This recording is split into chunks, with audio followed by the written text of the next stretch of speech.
বাহির থেকে দেখে মনে হতে পারে এটি হয়তো কোনো বিয়ে বাড়ির প্যান্ডেল, কিন্তু না, এটি হলো একটি বগুড়ার ঐতিহ্যবাহী আলুঘাটির হোটেল, যেখানে মাত্র 120 টাকায় পাওয়া যায় গরুর মাংসর আনলিমিটেড আলুঘাটি ও ভাত। এটি খাইতে দূর দূরান্ত থেকে কেউ বা নিয়ে আসছে বাইক, আবার কেউ বা নিয়ে আসছে কার মাইক্রো। মজার বিষয় হলো এক বাস যাত্রী আসছে নাটোর থেকে শুধুমাত্র এই আলুঘাটি খাইতে। এই আলুঘাটি খেতে হলে আপনাদেরকে আর দিনের পর দিন মজলিস কিংবা ওরসের আশায় বসে থাকতে হবে না, কারণ বগুড়া শহরের বারপুর ফ্লাইওভারের পাশেই বাবু কাকার হোটেলে প্রতিদিন প্রায় 2 মণ আলু ও 1 মণ গরুর মাংসের আলুঘাটি তৈরি হচ্ছে। শুধু তাই না, এর সাথে আপনারা পেয়ে যাবেন 800 টাকা কেজিতে রান্না করা গরুর মাংস। এই রান্না করা গরুর মাংসগুলো তৈরি করা হয় মূলত চট্টগ্রামের ঠিক মেজবানির মতন করে। আপনারা চাইলে এই রান্না করা মাংসগুলো 100 কিংবা 200 টাকারও নিতে পারবেন। বাসার খাবার ফেলে রাখছি, তারপরে ওটা বাদ দিয়ে এখানকার আলুঘাটি খাইতে আসছি। এই হোটেলে মাত্র 120 টাকায় কিন্তু পাবেন আনলিমিটেড ভাত ও আলুঘাটি, তবে গরুর মাংস কিন্তু পাবেন 3 টুকরো। ভাই কই থেকে আসছেন? ভাই গোবিন্দগঞ্জ থেকে আসছি। 500 টাকা দিয়ে বিয়ের বাড়ি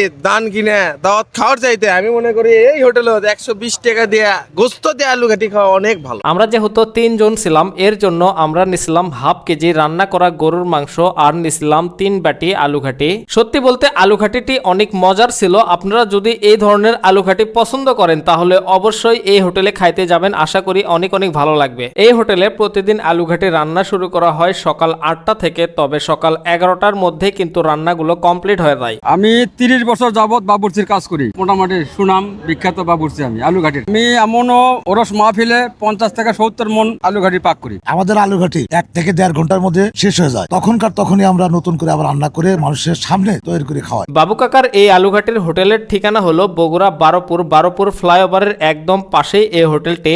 তো কে কে বগুড়ার ঐতিহ্যবাহী আলুঘাটি পছন্দ করেন তারা অবশ্যই কমেন্ট করে জানাবেন। তো আজকের ভিডিওটা এ পর্যন্তই, দেখা হচ্ছে নেক্সট ভিডিওতে। আল্লাহ হাফেজ।